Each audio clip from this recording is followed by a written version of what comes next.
and student movement by Thai authorities with utmost disgrace. Like in Hong Kong, in Thailand, undergrad student, high school student, Thai monarchy. We believe that the protests organized by Thai students have been conducted under universal basic human rights. So, as Thai fighting against an authoritarian regime, we can relate to your pain in East Turkestan, in Burma, and also in Hong Kong. The Chinese Communist Party has always endorsed the brutal regimes in East Turkestan and in Burma, in Hong Kong, and also in Thailand. And in fact, the Burmese military and the CCP,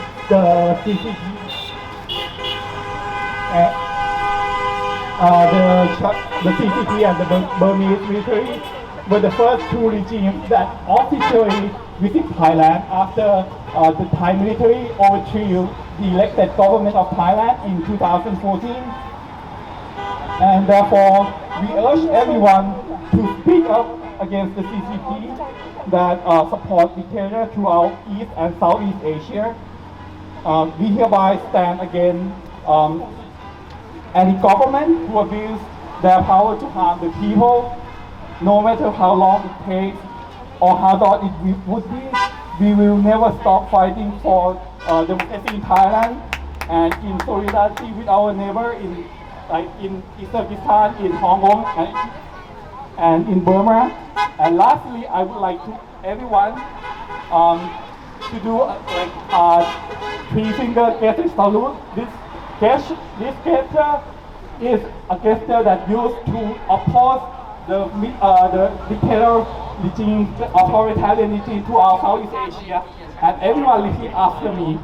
Democracy for Thailand. Democracy for Thailand. Democracy for Burma. Democracy for Burma. Democracy for Hong Kong. Democracy for East Turkestan. Democracy for East Turkestan.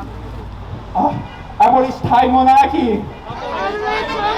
Abolish Thai monarchy. Democracy for Thailand. Democracy for Thailand. Thank you so much.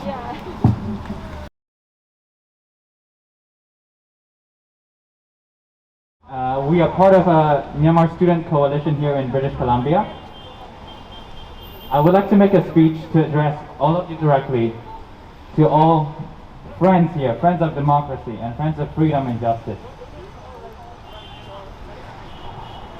On behalf of the Myanmar Democratic Movement, the Myanmar Student Coalition in BC would firstly like to thank Vancouver Society in Support of Democratic Movement for inviting us and giving us the opportunity to speak directly to fellow supporters of democracy, justice, and human rights. On the 1st of February, the Myanmar military staged a coup and detained our democratically elected leaders, State Councillor Aung San Suu Kyi, President Win Myint, elected lawmakers, and many other civil activists. Due to their inequitable actions, the Myanmar military has forced the country's democratic transition to a halt. The coup came at a time when constitutional reform was imminent. The current constitution was drafted by the military junta to ensure that the military does not lose power and maintains a significant say in civilian politics. However, in the 2020 elections, the incumbent National League for Democracy won a historic number of seats, which raised the likelihood of constitutional reform and ending the military's oppressive rule. Fearing this would happen, the Myanmar military staged a coup and declared a state of emergency by citing unfounded voter fraud claims.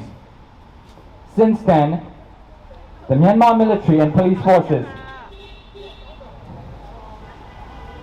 have engaged in a violent crackdown, committing mass murder, torture, and summary execution of peaceful protesters on the streets.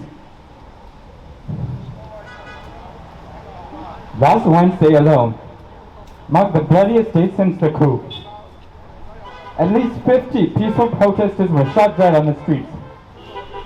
Hundreds are getting shot, beaten, arrested and sexually assaulted by police and soldiers as we speak. Thousands of political prisoners have been rounded up and are yet to be released. Such crackdowns also come amid continuous and ruthless genocidal acts against ethnic minorities, including the Rohingya people by the Myanmar military. The fact that we are gathered here today shows that there is an urgent need for freedom and justice in various parts of the world.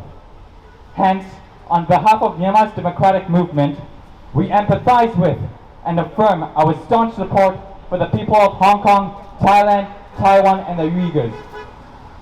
We fiercely condemn the ongoing oppression and all